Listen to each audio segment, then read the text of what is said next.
C'est très très dangereux de jouer avec Dieu, de se moquer de Dieu. Il est saint, il est juste, il est le Dieu de miséricorde, mais aussi le Dieu de jugement. Très très dangereux. Il n'y a pas de jeu plus dangereux sur cette terre que de se moquer du Dieu saint.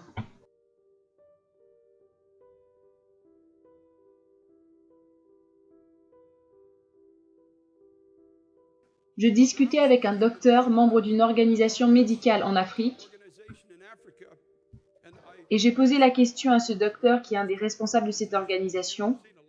Vous avez vu beaucoup de personnes mourir, n'est-ce pas? Il m'a répondu oui, à cause des épidémies en Afrique. Et je lui ai demandé, est-ce vrai? Parce que j'ai entendu que, au dernier moment de nos vies, lorsque les personnes meurent, il y a comme une fenêtre qui s'ouvre vers l'éternité. Une fenêtre lors des dernières secondes de la vie. Il semble que les personnes qui sont conscientes à ce moment-là ont la faculté de voir au-delà du visible l'éternité. Il m'a répondu oui, c'est vrai. J'ai assisté à beaucoup de morts et j'ai entendu aussi beaucoup de récits pour savoir que dans beaucoup des cas, il y a comme une fenêtre qui s'ouvre devant ceux qui s'en vont vers l'éternité. Un frère vous dira au sujet de cette sœur qui est décédée à 18 ans d'une maladie et dans la pièce, elle a commencé à décrire ce qu'elle voyait. Dans les dernières secondes, elle disait notamment, il y a l'ancien, un tel, il y a telle personne, il y a telle personne. Voyant des personnes qui étaient au ciel, elle est simplement partie, à cet instant précis. Il m'a parlé d'un homme qui était méchant, en me disant qu'il y avait un jour à l'hôpital un homme méchant.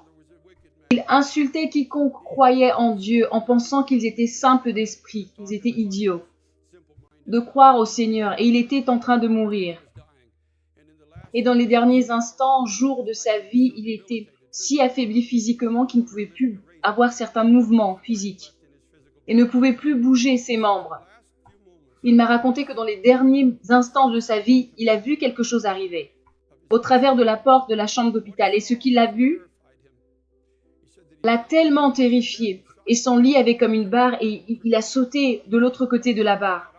Il est allé dans un coin de la pièce, dans une position où il était apeuré, essayant de se protéger lui-même, et il est mort dans cette position, en voulant se protéger de ce qu'il avait vu entrer dans cette pièce d'hôpital. Il me parla aussi d'un homme qui était un chrétien de nom. Il avait la responsabilité de diacre dans une église locale et il prétendait suivre Jésus. Et il était dans les derniers jours de sa vie allongé dans son lit dans cette chambre d'hôpital. Et dans les dernières secondes de sa vie, peut-être les 2 dernières minutes de sa vie, il était conscient et lucide et il a dit « Oh, les anges, je les entends. Pouvez-vous les entendre? Il y avait des gens dans la pièce, pouvez-vous les entendre? Ils arrivent, ils semblent être 2, je peux entendre leurs pas dans le hall et personne dans la pièce ne pouvait entendre quoi que ce soit. Parce qu'il lui avait été donné de voir, de percevoir maintenant cette fenêtre vers l'éternité. Alors qu'il regardait vers la porte avec cette grande attente, espérance, il a vu au travers de la porte deux visages qu'il a vus. Et une terreur l'a rempli. Et il s'est écrié « Oh non! Oh non! Pas vous !» Et il y avait quelqu'un près de lui. Il s'est agrippé à la personne, au col de leurs vêtements et de la blouse, et il s'est écrié « Ne les laissez pas m'emmener! Ne les laissez pas m'emmener !» C'était ses derniers mots, et il est mort en agrippant la blouse d'un des membres du personnel médical. Maintenant, où est-ce que cet homme avait eu cette fausse espérance dans une église chrétienne? Quelqu'un avait-il convaincu cet homme que le fait d'avoir simplement une moralité au-dessus de la moyenne et de s'appuyer sur sa propre justice serait suffisant? Quelle tragédie, les amis, que de vivre avec les feuilles de figuier d'Adam en étant couvert par la religion.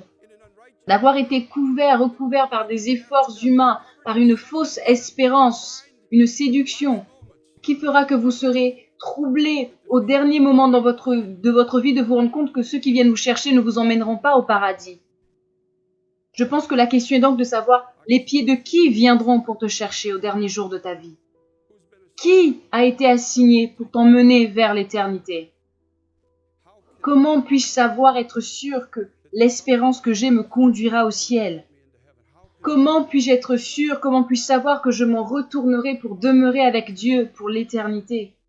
Dans Jean chapitre 1 au verset 47, dans la Bible, il y a un homme appelé Nathanaël. Et il est écrit que Jésus vit Nathanaël venir vers lui. Et il lui dit, « Voici vraiment un Israélite dans lequel il n'y a point de fraude. » Au verset 48, il est écrit, « D'où me connais-tu » lui répondit Nathanaël. Jésus lui répondit, « Avant que Philippe t'appelât quand tu étais sous le figuier, je t'ai vu. » C'est merveilleux, Jésus lui dit que tu es un homme en qui il n'y a pas de fraude et parce que tu étais assis sous un figuier. Tu étais assis dans une position où beaucoup avant toi avaient choisi de se séduire eux-mêmes par une auto-justification. Mais tu n'as pas choisi cela, tu voulais quelque chose de plus, tu n'es pas un homme qui se séduit. Tu n'essaies pas d'entrer au paradis avec des vêtements de propre justice, de séduction. Tu es un homme sans fraude et tu veux la réalité. Tu aurais pu faire la même chose qu'a fait Adam dans le jardin d'Éden et te couvrir toi-même de ces feuilles de figuier par la religion. Par toutes les religions qui te sont disponibles aujourd'hui. Mais je t'ai vu sous ce figuier et tu as dit non, non, ce n'est pas pour moi. Si Dieu est vivant, je veux le connaître, je veux connaître la réalité, la vérité. Je veux tout ce que Dieu a pour moi. Nathanaël au verset 49 dit, « Rabbi, tu es le Fils de Dieu, tu es le roi d'Israël. » Voyez-vous, immédiatement ses yeux s'ouvrent. Parce qu'il n'y a pas de fraude en lui et qu'il n'essaie pas de se faufiler au paradis en présentant devant Dieu ses propres œuvres, sa propre justice. Car c'est un homme qui dit « Appelons le péché, péché, appelons les choses telles qu'elles sont. Je veux connaître Dieu, je veux marcher avec lui. Je veux tout ce qu'il a pour moi et je veux aller là où il veut que j'aille. Être là où il veut que je sois, faire ce qu'il veut que je fasse. » Et la réponse de Jésus, c'est « Parce que je t'ai dit que je t'ai vu sous le figuier. Tu crois, tu verras de plus grandes choses que celles-ci. » Et il lui dit, « En vérité, vous verrez désormais le ciel ouvert et les anges de Dieu monter et descendre sur le Fils de l'homme. » Immédiatement, Nathanaël entre dans l'héritage de la bénédiction qui a été promise à Abraham. Immédiatement, il se retrouve à la position où était Jacob en tant que personne bénie de Dieu, qui lorsqu'il dormait vu une échelle montant du ciel sur la terre, il voyait la provision de Dieu venir. Jésus lui dit, « Nathanaël, tu verras la provision de Dieu, car je suis la provision de Dieu. » Dans Zacharie au chapitre 3, il est écrit, « Car voici pour ce qui est de la pierre que j'ai placée devant Josué, il y a 7 yeux sur cette seule pierre. Voici, je graverai moi-même ce qui doit y être gravé, dit l'Éternel des armées, et j'enlèverai l'iniquité de ce pays. » L'iniquité signifie les actions dépravées des hommes qu'ils font en étant séparés de Dieu. Dieu dit, « Vous avez péché, vous êtes privés de ma gloire et personne ne peut revenir dans ma présence sur la base de ses propres efforts. Mais je viendrai, le germe viendra. Celui duquel procède l'arbre de la vie viendra vers vous et je vous donnerai des vêtements. Et je ferai quelque chose qui ôtera la puissance du péché en un seul jour. Et j'ouvrirai de nouveau le chemin vers l'arbre de vie. Toute la miséricorde indescriptible de Dieu. Alléluia, louange à Dieu. Louange à l'agneau de Dieu. Jésus, gloire à Dieu, gloire à Dieu. Non que je sois allé à Dieu, mais que Dieu soit venu à moi. Gloire soit rendue à Dieu. Gloire soit rendue à Dieu de ce qu'il est venu à moi. Alléluia. Le germe de Dieu est venu et il m'a donné un nouveau vêtement. Il a pris au loin mes péchés. En acceptant d'être cloué à la croix et d'être crucifié à cause de toutes les mauvaises choses que moi j'ai faites. J'essayais de me frayer un chemin moi-même vers Dieu, mais le Dieu Tout-Puissant l'a fait. En un seul jour, le Dieu Tout-Puissant a fait ce que j'étais incapable d'accomplir en toute une vie. Il l'a fait en un seul instant, frayant de nouveau le chemin vers lui dans sa présence pour l'éternité. Au verset 10, il est écrit « En ce jour-là, dit l'Éternel des armées, vous inviterez les uns les autres sous la vigne et sous le figuier. » C'est merveilleux, il dit que vous appellerez tout le monde, de quelque endroit, de quelque position où ils sont, avec une fausse espérance, de faux vêtements de justice pour leur demander de revenir de nouveau dans ma présence. Pour leur dire que vous n'en avez plus besoin, vous n'en avez pas plus besoin. Nous avons trouvé le germe, nous avons trouvé la justice, nous avons trouvé la rédemption. Nous avons trouvé le Messie, celui qui nous rachète. Oh les amis, ne manquez pas le paradis, ne manquez pas le paradis. paradis, le ciel vous est accessible. Pourquoi choisiriez-vous d'aller en enfer? Pourquoi choisiriez-vous de vivre dans la séduction, vous trompant vous-même? Pourquoi choisiriez-vous cela? Quand la vie de Dieu peut être vôtre, quand la rédemption de Dieu peut vous être donnée gratuitement, pourquoi mourriez-vous dans vos péchés? Avez-vous réalisé que ce que Jésus nous a dit, c'est que si notre désir est de le suivre, en vérité, tout nous sera donné. Je vous donnerai un nouveau cœur, une nouvelle manière de penser, un nouvel esprit, vous serez une nouvelle créature. La gloire de Dieu sera sur vous. Et vous pourrez regarder dans une glace pour dire que c'est fini, tu ne domineras plus ma vie maintenant. Dorénavant, j'ai une nouvelle source pour la vie. Et cette source est en moi, c'est pourquoi, dorénavant, la peur, tu t'en vas et tu me quittes. La dépression, la crédulité, le mensonge, l'égoïsme, la convoitise, toutes ces choses, tous ces fruits morts, ces œuvres mortes, dans la mer. Les apparences religieuses, la séduction, dans la mer. Toutes ces choses loin, dans la mer. Et toi, sois Dieu pour moi, Jésus. Ça, c'est ma part des choses. Ça, c'est ma part des choses, les amis. D'aller dans ce livre qu'est la Bible. Pour me mettre d'accord avec Dieu. Et tout ce qui est contre la nature de Dieu dans ma vie, je dirais loin de moi, au nom de Jésus. Je suis d'accord avec Dieu. Au nom de Jésus, je te chasse dans la mer. Tu n'as plus aucune puissance, aucune domination sur ma vie. Et par-dessus toute chose, en dernier lieu, vous et moi, nous aurons l'assurance que les pieds de ceux qui viendront nous chercher à l'instant de notre mort appartiendront à Dieu. Alléluia, alléluia, alléluia, alléluia, alléluia. Ainsi, il n'y aura pas de surprise à la fin. Alléluia, et tu sauras, celui que tu avais connu viendra. Tu ne seras pas en train d'espérer, tu le sauras, tu en auras la certitude. Car sachant que les derniers instants de ta vie appartiennent à Dieu et tu sais qu'on viendra t'accueillir. Parce que le cœur de Jésus était ton cœur, tu as fait de sa vie ta vie. Parce que tu as reçu la véritable couverture, la véritable espérance sur la base du sang que Jésus a versé à la croix. Tu as renoncé à tout espoir, à l'exception de la main que Dieu t'avait tendue.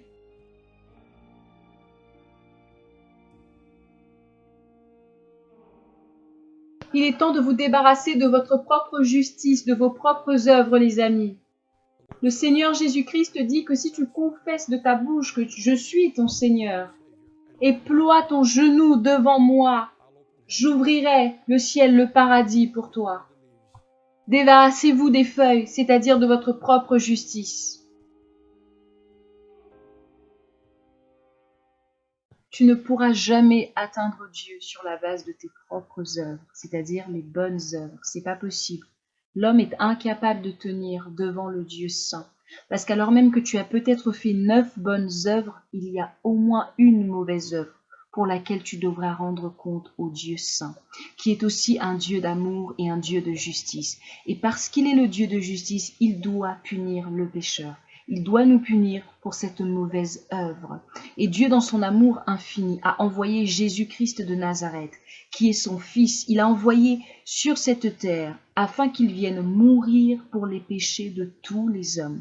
Il est mort parce que toi et moi, nous avons déjà menti au moins une fois. Il est mort parce que toi et moi, nous avons déjà insulté quelqu'un au moins une fois. Nous avons déjà été rebelles à l'autorité au moins une fois. Tout ça, ce sont des péchés, c'est-à-dire que nous avons désobéi à la loi de Dieu. Et pour cela, Dieu doit nous punir parce qu'il est un juste juge. Une des premières étapes pour avoir l'assurance que nous passerons de l'éternité avec Dieu parce que nous avons été réconciliés avec lui, c'est déjà de renoncer à nos bonnes, entre guillemets, œuvres. Renoncer à vouloir nous sauver nous-mêmes. Renoncer à nos propres œuvres de justice, celles que nous présente la religion. Renoncer à tout cela et nous détourner de nos propres efforts pour nous tourner vers Dieu, pour nous tourner vers celui qu'il a envoyé, à savoir Jésus-Christ. Jésus-Christ est mort pour tes péchés, il est mort pour mes péchés. Il a dit ceci dans le livre de Jean, au chapitre 3, au verset 16 dans la Bible. « Car Dieu a tant aimé le monde qu'il a donné son Fils unique, en parlant de lui-même Jésus, afin que quiconque croit en lui ne périsse point, mais qu'il ait la vie éternelle. » Quiconque, qui que tu sois grand, petit, peu importe ta couleur, peu importe ton âge, peu importe ta catégorie socio-professionnelle, quiconque croit en Jésus ne périra pas, ne mourra pas, n'ira pas en enfer, mais il aura la vie éternelle. Que signifie croire en Jésus? Eh bien, c'est de croire en qui il était. C'est de croire qu'il était le seul qui était pur, parce qu'il n'est pas né de l'union entre un homme et une femme, mais c'est le Saint-Esprit qui est venu sur Marie, et Marie a été enceinte. Il était pur du sang d'Adam, il était pur du sang des descendants d'Adam. C'est ainsi qu'il a été capable de pouvoir mourir à la croix pour les hommes, capable de pouvoir verser le sang pur et satisfaire la colère de Dieu. Oui, la colère de Dieu contre les pécheurs que nous sommes, que nous étions. De croire qu'ainsi Jésus est mort pour porter le poids de tes péchés. De croire qu'ainsi Jésus est mort parce que toi tu es pécheur, parce que toi tu es pécheresse. Et de demander pardon à Dieu. Pardon parce que tu as péché contre lui en faisant ta propre volonté, en faisant comme bon te semblait, et non pas en fonction de la raison pour laquelle il t'avait créé. Afin que quiconque croit en lui ne périsse point, mais qu'il ait la vie éternelle. Et de dire à Dieu, me voici, Jésus, je me tourne vers toi. Prends ma vie, fais de moi ce que tu veux, je t'appartiens, je veux me soumettre à ton règne. De confesser tes péchés, de te repentir, c'est-à-dire de te détourner de la manière de penser que tu avais pour adopter la pensée de Dieu. Ce qui implique que si Dieu considère que telle chose est mauvaise, et bien dorénavant tu te soumets, tu acceptes. Et il se passera quelque chose de merveilleusement glorieux, à savoir que Dieu va te donner un nouveau cœur. Tu vas pas comprendre, mais les choses que tu aimais hier, qui déplaisaient à Dieu, soudain tu ne vas plus les aimer, sans faire d'effort, parce qu'il va te changer de l'intérieur. C'est pourquoi Paul, un des apôtres, a écrit que lorsque l'on se tourne vers Jésus-Christ, on devient une nouvelle créature. En apparence, tu ne vas pas changer, mais il va vraiment se produire un changement intérieur. Ton homme intérieur, la personne que tu es à l'intérieur, parce que tu n'es pas qu'une enveloppe corporelle. À l'intérieur de ce corps, il y a un esprit. Eh bien, cet esprit va être changé. Dorénavant, réconcilié avec Dieu, connecté avec Dieu. Tu vas apprendre à aimer le Créateur. Tu vas aimer Jésus, sans faire d'effort. Lorsqu'il sera attristé, tu seras attristé. Et quelque chose de glorieux va aussi se passer, c'est que le Saint-Esprit de Dieu viendra habiter en toi. Et oui, pour te rendre capable d'obéir à Dieu. Tu te repens, tu te tournes vers Jésus-Christ et tu te fais baptiser pour le pardon de tes péchés. Au nom du Seigneur Jésus-Christ, et tu recevras le don du Saint-Esprit. Il est écrit ceci dans le livre de Actes au chapitre 2. Je vais lire le verset, à partir du verset 38. Pierre leur dit, « Repentez-vous et que chacun de vous soit baptisé au nom de Jésus-Christ pour le pardon de vos péchés et vous recevrez le don du Saint-Esprit. Car la promesse est pour vous, pour vos enfants et pour tous ceux qui sont au loin, en aussi grand nombre que le Seigneur notre Dieu les appellera. »